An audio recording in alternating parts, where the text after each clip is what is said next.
নবীজির সাহাবীর নাম আব্দুল্লাহ ইবনে মাসউদ রাদিয়াল্লাহু তাআলা আনহু।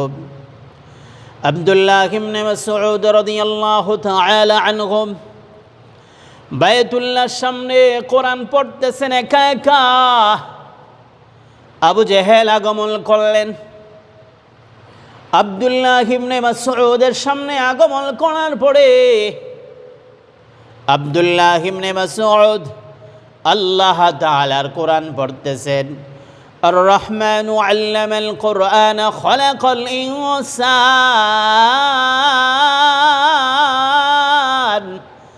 আল্লামাহুল বায়ান الشمس والقمر بحسبان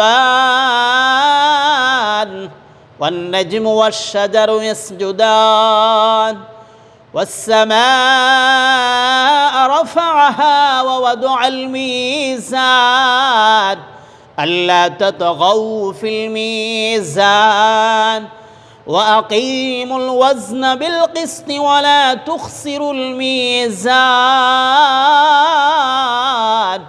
والأرض وضعها للأنام فيها فاكهة والنخل ذات الأكمام فبأي آلاء ربكما تكذبان। আবু জেহেল বলেন, ওরে আব্দুল্লাহ ইবনে মাসউদ, তুমি কি জানি পড়তেছো? আব্দুল্লাহ ইবনে মাসউদ বললেন, আল্লাহর কোরআন পড়তেছি, যে কোরআন নবীজির ওপর নাজিল হয়েছে ওই কোরআন পড়তেছি, তোমার কোনো সমস্যা নেই।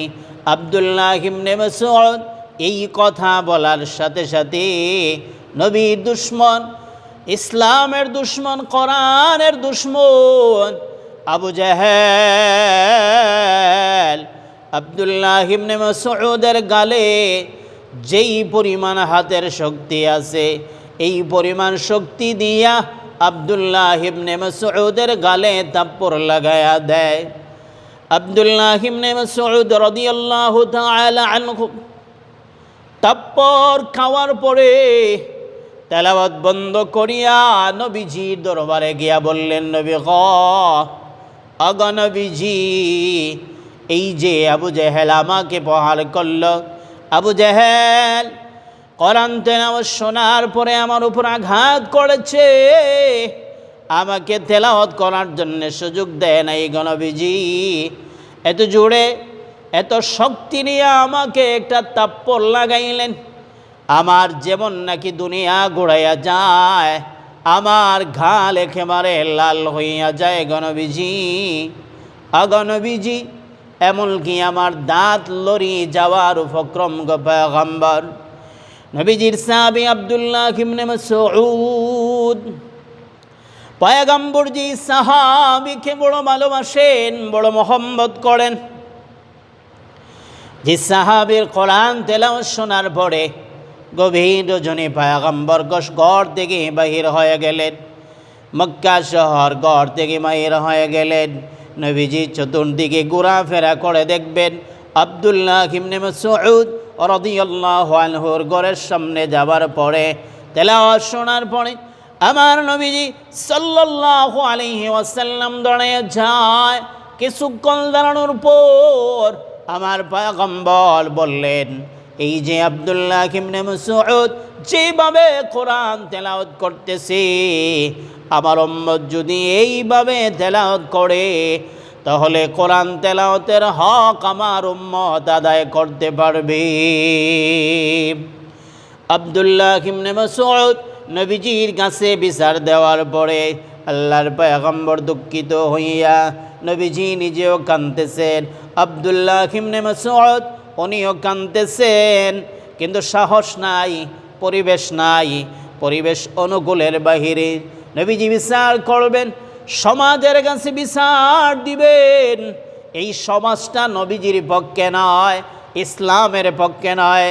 ইসলামের একদম প্রাথমিক জমানায় কেমন করে পয়গম্বর কার কাছে বিচার দিবেন, কার কাছে বিচার দিলে বিচার পেয়ে যাবেন, এই জন্য পয়গম্বর নিজেও দুঃখে দুঃখিত হইয়া কাঁদতেছেন, আব্দুল্লাহ ইবনে মাসউদ নিজেও কাঁদতেছেন।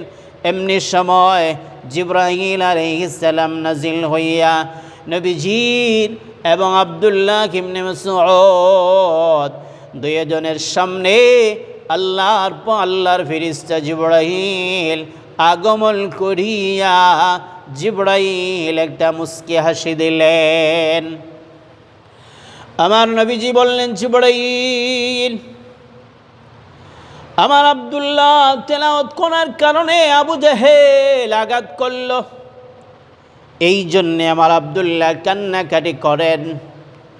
আব্দুল্লাহর দুঃখে দুঃখিত হইয়া আমি নিজেও কান্নাকাটি করতেছি, তুমি এই সময় মুস্কি হাসি দিলায়, কি ব্যাপার? আমাদের কান্না কি তোমার কাছে ভালো লাগে না, নাকি আমাদেরকে নিয়ে তোমার ক্রিটিসাইজ করতে মন চাইল? জিবরাইল বললেন, ওগো পয়গম্বর, আল্লাহ তাআলার কাছে আমরা পানা চাই, আল্লাহ তাআলার কাছে আমি মাফ চাই। আল্লাহ তাআলার অর্ডার ছাড়া, মালিকের হুকুম ছাড়া আমি আপনার কাছে আগমন করতে পারি না, মালিকের হুকুম ছাড়া আপনার কাছে আমি আগমন করতে পারি না। ওগো নবীজি, আল্লাহ তাআলা বলেছেন আপনি এবং আপনার সাহাবী ওই দুইজনের সামনে আগমন করিয়া আমি যেন একটা মুস্কি হাসি দেই। পয়গম্বর আল্লাহ তাআলার কথা শোনার পরে নবীজি নীরব হয়ে গেলেন, কোনো কথা নাই। নবীজির কান্দা বন্ধ হয়ে গেল, আব্দুল্লাহ ইবনে মাসউদের কান্দা বন্ধ হয়ে গেল। এই জায়গায় ঘটনা শেষ। ও মুসলমান যুবক ভাইয়ের আমার, কিছুদিন পরে পয়গম্বর হিজরত করিয়া মদিনা শহরে যাওয়ার পরে, মাত্র 1 বছর অতিবাহিত হয়ে যাওয়ার পরে মুসলমান বেঈমানদের মাঝামাঝি একটা লড়াই হয়ে গেল, যেই লড়াইয়ের নাম হলো আল ফারিকু বাইনাল হক্কি ওয়াল বাতিল, হক আর বাতিলের মাঝামাঝি যুদ্ধ, ধর্মীয় যুদ্ধ। যুদ্ধের নাম হলো বদর। এই বদরের যুদ্ধে একদিকে আবু জেহেল আর একদিকে পয়গম্বর সাল্লাল্লাহু আলাইহি ওয়াসাল্লাম। আল্লাহর পয়গম্বর 313 জন সাহাবীদেরকে লইয়া যুদ্ধ করার জন্য বদরের ময়দানে চলে গেলেন। এইদিকে আবু জেহেল 1000 সৈন্য লইয়া নবীজির বিরুদ্ধে লড়াই করার জন্যে, আল্লাহর নবীজির বিরুদ্ধে যুদ্ধ করার জন্যে বদরের প্রান্তরে যাওয়ার পরে দুইদুল লড়াই আরম্ভ হয়ে গেল, যুদ্ধ আরম্ভ হয়ে গেল। আল্লাহর পয়গম্বর পাহাড়ের উপরে উঠা আল্লাহ তাআলার দরবারে দোয়া করতেছেন, মালিক, এই জমিনে যদি আপনার আর গোলামি করার কোনো প্রয়োজন না হয় গো মালিক, তাহলে আমার ওই 313 জন সাহাবী সকলকে শহীদ করাইয়া দিন, এতে আমার কোনো অসুবিধা নাই। ও মালিক, আর যদি আপনার গোলামির প্রয়োজন হয়, আপনার আব্দিয়ত যদি বাকি থাকে ওই দুনিয়ায়, তাহলে আমার সব সাহাবীদেরকে আপনি একসাথে শহীদ করাইয়া দিয়েন না। মুসলমান ভাইয়েরা আমার, এইভাবে দোয়া করার পরে আবু বকর সিদ্দিক রাদিয়াল্লাহু তাআলা আনহু আল্লাহর নবীকে বললেন, নবী গো, এইভাবে আর দোয়া করা লাগবে না, আমার বিশ্বাস আপনার দোয়া আল্লাহর দরবারে কবুল হয়ে গেছে। সুবহানাল্লাহ, আপনার দোয়া আল্লাহর দরবারে কবুল হয়ে গেছে।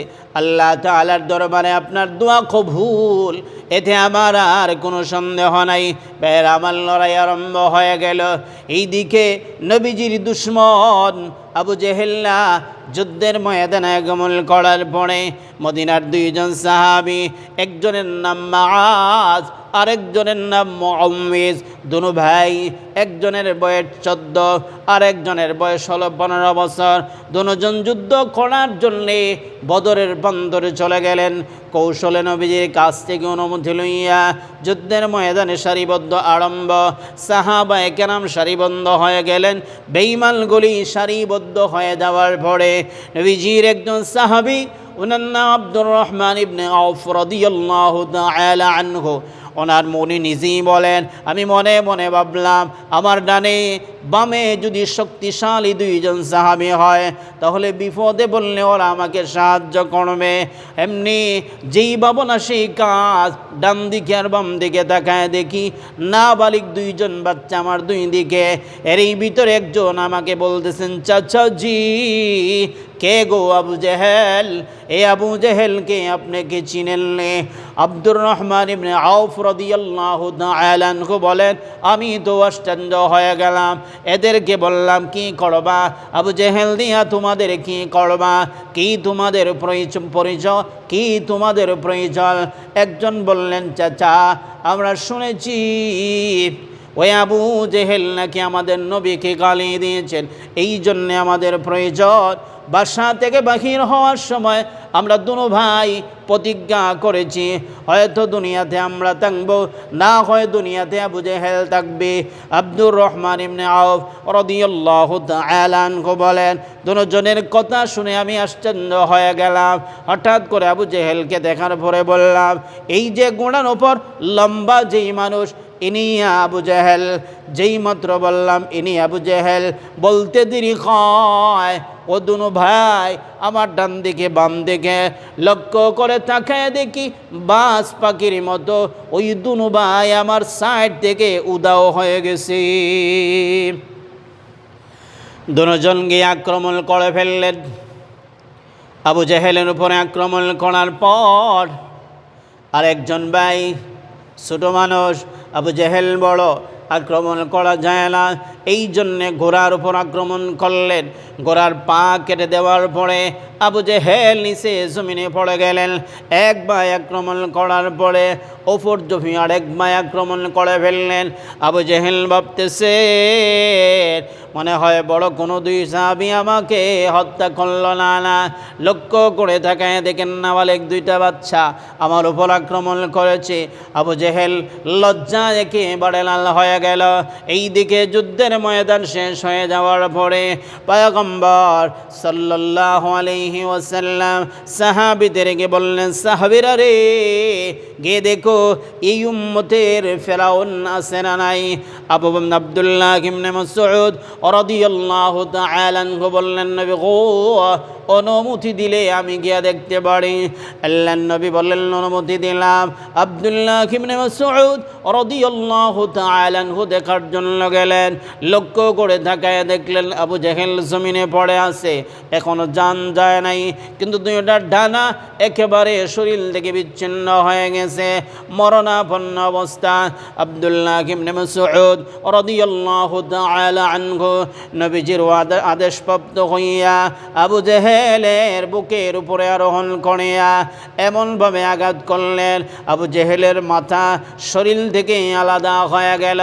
আবু জেহেল জাহান্নাম রসিদ দুনিয়া থেকে বিদায় হয়ে গেল। আব্দুল্লাহ ইবনে মাসউদ রাদিয়াল্লাহু তাআলা আনহু নবীজি দরবারে গেলেন খবর দেওয়ার জন্য। আগো নবীজি, এই উম্মতের আবু জেহেল শেষ হয়ে গেছে।